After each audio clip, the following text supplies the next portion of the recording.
रामपुर नाम के गांव में राधा अपने पति सुभाष के साथ रहा करती थी। गरीबी के कारण उन्हें 2 वक्त की रोटी भी बड़ी मेहनत से मिला करती थी। राधा और सुभाष दोनों भी मजदूरी का काम किया करते थे। शादी के 1 साल बाद ही सुभाष ने दूसरी शादी कर ली और राधा को अकेले छोड़कर चला गया। ये देख राधा फूट फूट कर रोने लगती है। तभी राधा को पता चलता है कि वह गर्भवती है। अब उसके आंखों से तो आंसू रुकने का नाम ही नहीं लेते। उसका अब जीने का एक ही सहारा बचा था, वो था उसका आने वाला बच्चा। अब दूसरे ही दिन राधा मजदूरी का काम करने चली जाती है। सुभाष के चले जाने के बाद राधा अकेली हो चुकी थी। वह खुद ही अपना ख्याल रखा करती थी। एक दिन सुभाष के चाचा जी राधा के घर आकर, अरे राधा बेटी, कहाँ जा रही हो? चाचा जी, मैं काम पर जा रही हूँ। काम पर जाना तो पड़ेगा ही ना। हाँ मेरी बच्ची, लाओ वो थैलियाँ मैं लेता हूँ। ऐसा कहकर चाचा जी उसके हाथ की थैलियाँ ले लेते हैं और राधा को बाजार छोड़ देते हैं। ऐसे ही महीने बीत जाते हैं। राधा का 9वां महीना शुरू हो जाता है। एक दिन राधा की मौसी उसे काम करते देख, राधा 9वें महीने में तो आराम किया करो, चलो घर चलो। नहीं मौसी, आप तो जानती हो ना घर के हालात। मुझसे जब तक काम होता है तब तक मैं काम करूंगी। तू तो मेरी बात बिल्कुल भी नहीं सुनेगी। अभी मैं घर जा रही हूँ, 15 दिन बाद वापस आऊंगी। तब तक अपना ख्याल रखना। ठीक है मौसी, जल्दी आने की कोशिश करना। हाँ मेरी बच्ची, तब तक तुम अपना ख्याल रखना। ऐसा कहकर मौसी गांव चली जाती है और इधर राधा काम पर हर रोज जाया करती थी। एक दिन रात के समय राधा के पेट में अचानक से दर्द शुरू हो जाता है। राधा सुभाष के चाचा जी को बुला लेती है। वो जल्द ही राधा के घर पहुंच जाते हैं। जल्दी से राधा को अस्पताल में भर्ती भी करवाते हैं। थोड़ी ही देर बाद डॉक्टर चाचा जी से, बधाई हो, आपको पोता हुआ है। थोड़ी ही देर बाद राधा को होश आता है और चाचा जी उसे खुशी खुशी अपने बेटे का मुंह दिखाते हैं। देखो राधा, ये बिल्कुल तुम्हारे जैसा है। राधा अपने बच्चे को देखकर बहुत खुश हो जाती है। वो अपने सारे दुख दर्द वही भूल जाती है और अपने बच्चे की परवरिश करना शुरू करती है। कुछ दिन बीतने के बाद राधा अपने बेटे को अपने साथ लेकर ही काम पर जाती थी। जैसे जैसे सुधीर बड़ा होने लगा तो सारे बच्चों के साथ पिताजी को देखता तो अपनी माँ से, माँ, मेरे पापा कहाँ है? वो हमारे साथ क्यों नहीं रहते? क्या वो मुझे पसंद नहीं करते? अब राधा सुधीर को सारी सच्चाई बताने का फैसला कर लेती है। ऐसा कुछ भी नहीं है मेरे बेटे, तुम्हारे पिताजी ने दूसरी शादी कर ली है और इसीलिए वो हमसे मिलने नहीं आते। उन्होंने हमें छोड़ दिया है। ऐसा कहते ही राधा के आंखों में से आंसू बहने लगते हैं। वह आंसू देखकर सुधीर राधा से, रो मत माँ, मैं हमेशा तुम्हारे साथ रहूंगा। मैं तुम्हारा साथ कभी नहीं छोड़ूंगा माँ। सुधीर की बातें सुन राधा अपने आंसू पोंछ लेती है और सुधीर को गले लगा लेती है। अब राधा सुधीर को स्कूल में भेजने का निर्णय लेती है और उसका दाखिला करवाती है। सुधीर पढ़ाई में बहुत ही होशियार था। उसका पढ़ाई में हमेशा ही अव्वल नंबर आया करता था। सभी शिक्षक भी उस पर बहुत खुश थे। सुधीर को पहला नंबर आने के कारण स्कॉलरशिप भी मिली थी और ये देख राधा को बहुत खुशी मिला करती थी। स्कूल खत्म होने के बाद सुधीर को अच्छे मार्क्स मिलने के कारण उसका एडमिशन एक अच्छे कॉलेज में हो जाता है। वहाँ सब अमीर लड़के पढ़ा करते थे। सबके पास गाड़ियाँ थी। ये देख सुधीर का दोस्त आनंद सुधीर से, अरे सुधीर, तू हमेशा पढ़ाई में फर्स्ट आता है, सब कुछ अच्छा है, मगर तेरे पास एक भी गाड़ी नहीं है। ये कितनी आश्चर्य की बात है। ये सुन सुधीर को बहुत ज्यादा गुस्सा आ जाता है, मगर वह अपने दोस्तों से झूठ बोलता है कि, अरे तू क्या समझता है सिर्फ तेरे पास गाड़ी है? मेरी माँ ने मुझे मेरे जन्मदिन पर ही गाड़ी तोहफे में दी थी। मेरे पास भी गाड़ी है। ऐसा कहकर सुधीर वहां से चला जाता है। उसे अपने घर के हालात पता थे, लेकिन फिर भी अपने साथ पढ़ते बच्चों की शान और शौकत देख उसे भी मन ही मन लगने लगा था कि उनके जैसे कपड़े पहने, उनकी जैसी गाड़ी उसके पास हो। घर जाकर सुधीर अपनी माँ से, माँ, मुझे कल के कल ही बाइक चाहिए। अरे सुधीर, आज क्या हुआ है बेटा तुम्हें? ऐसे क्यों बात कर रहे हो? तुम तो जानते हो ना अपनी हालत। अभी हमारे पास पैसे कहाँ है? थोड़े थे वो तो तुम्हारे एडमिशन में चले गए। अब मैं कहाँ से पैसे लाऊं? मुझे वो कुछ पता नहीं माँ, मुझे कल सुबह बाइक चाहिए बस। ऐसा कहकर सुधीर गुस्से से बाहर चला जाता है। तभी राधा मन ही मन, सुधीर को मैं कैसे समझाऊं कि मेरे पास पैसे नहीं हैं, लेकिन आज तक मेरे बेटे ने मुझसे कुछ भी नहीं मांगा। आज पहली बार उसने मुझसे कुछ मांगा है। मुझे उसे गाड़ी लेकर तो देनी ही होगी। ऐसा सोचकर राधा ने कुछ पैसे अपने सुख दुख के लिए जोड़े रखे थे। वो देखे उनमें कुछ पैसे कम पड़ रहे थे। अब उसने गांव के सरपंच जी से मदद मांगने का विचार किया।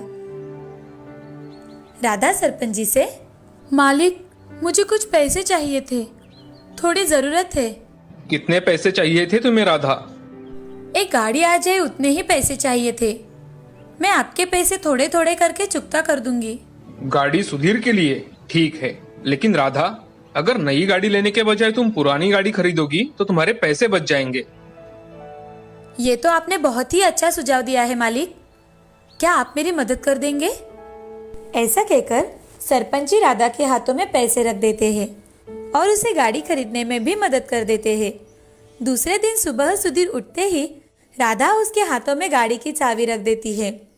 तभी सुधीर बहुत खुश हो जाता है और गाड़ी लेकर वहां से चला जाता है। राधा सुधीर को खुश देख वो भी खुश हो जाती है। शाम के समय जब सुधीर कॉलेज से घर लौट रहा था, तभी बाइक का स्पीड बहुत ज्यादा होने के कारण उसका एक्सीडेंट हो जाता है। उसे तुरंत ही सरकारी अस्पताल में भर्ती करवाया जाता है। जैसे ही चाचा जी को ये खबर मिलती है, वो राधा के पास जाकर, अरे राधा बिटिया, कहाँ हो तुम? सुधीर का बहुत बड़ा एक्सीडेंट हो गया है, चलो हमें जल्दी अस्पताल जाना चाहिए। ये सुन राधा जोर जोर से रोने लगी और भागते भागते अस्पताल में पहुंच जाती है। वहां जाते ही डॉक्टर से, डॉक्टर साहब मेरा बेटा कैसा है? उसे ज्यादा चोट तो नहीं आई ना? एक्सीडेंट की वजह से सुधीर की एक आंख में गहरी चोट आई है। अब शायद ही सुधीर उस आंख से देख पाए। राधा ये बात सुन बहुत रोने लगती है और डॉक्टर से, डॉक्टर साहब कुछ ना कुछ तो उपाय होगा ना इस पर? प्लीज डॉक्टर, मेरे बेटे की आंख को कुछ नहीं होना चाहिए। अगर कोई उन्हें आंख दान में दे तो पेशेंट फिर से देख सकता है। डॉक्टर, मेरे बच्चे को मेरी आंख दे दीजिए। मैं तो एक आंख से अपनी पूरी जिंदगी गुजार लूंगी। मेरे बेटे के सामने उसकी सारी जिंदगी पड़ी हुई है। उसको तो अभी पढ़ाई भी पूरी करनी है। आप उसे मेरी आंख दे दीजिए। ठीक है, जैसा आप चाहे। डॉक्टर, मेरे बेटे को कभी मत बताना कि ये आंख मैंने उसे दी है। ठीक है। ऐसा कहकर राधा अपनी एक आंख सुधीर को दे देती है और खुद 2 दिन बाद घर चली जाती है। सुधीर हर रोज अपनी माँ की हॉस्पिटल में राह देखता है, लेकिन वो उसे मिलने नहीं आती। तो सुधीर को बहुत गुस्सा आ जाता है। जैसे ही उसकी छुट्टी होती है, वो घर जाता है और अपनी माँ से गुस्से में, अरे तुम कैसी माँ हो? एक दिन भी मिलने अपने बेटे से हॉस्पिटल में नहीं आई, और मेरी तबीयत कैसी है क्या है तुम्हें कुछ नहीं जानना था।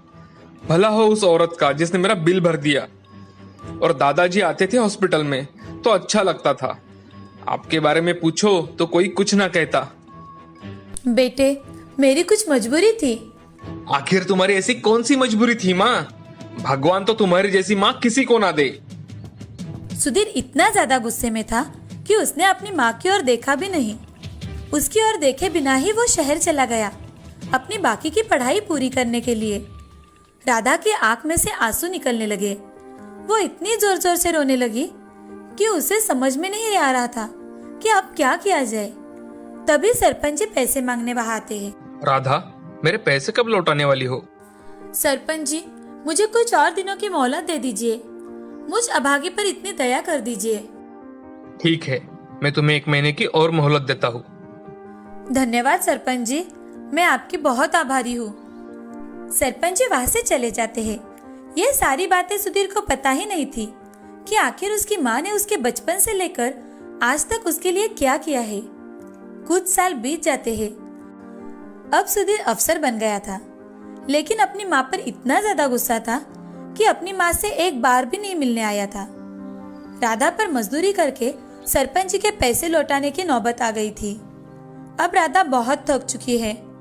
एक दिन अचानक से उसे पता चलता है कि उसका लाडला बेटा एक अफसर बन गया है और सरपंच जी ने उसे अपने गांव बुलाया है।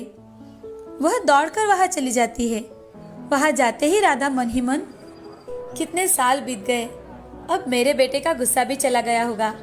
कितना बड़ा हो गया है मेरा बेटा आज कि उसका यहाँ गौरव किया जाने वाला है। सुधीर बहुत बड़ी गाड़ी में से अपनी पत्नी के साथ नीचे उतरता है। ये देख राधा चौंक जाती है। वो अपनी माँ को देख उसे नजरअंदाज करता है और अपने दादाजी से, दादाजी आप कैसे हो?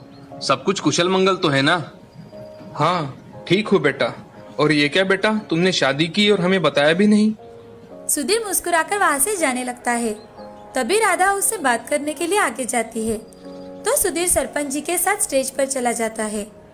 ये देख राधा को बहुत बुरा लगता है, लेकिन अपना बेटा इतना बड़ा अफसर बना है, ये देख मन ही मन बहुत खुश हो जाती है।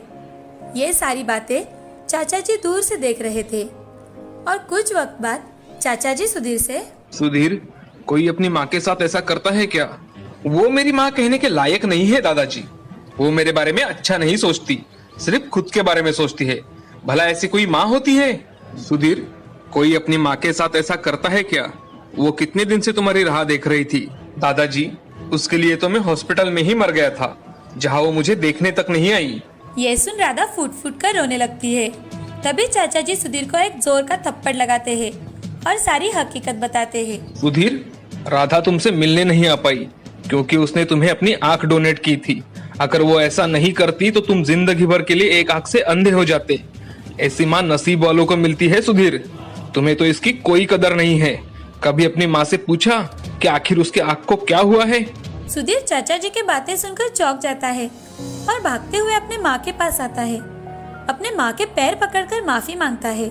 सुधीर की आंखों में आंसू देख राधा उसे माफ कर देती है और अपने बेटे को गले लगा लेती है। हमें इस कहानी से ये सीख मिलती है कि अपने बड़ों का हमेशा सम्मान करना चाहिए। वो हमेशा अपने बच्चों का भला ही सोचते हैं। सच्चाई पता न हो तो उन्हें कभी भी हमारे शब्दों से दुखाना नहीं चाहिए।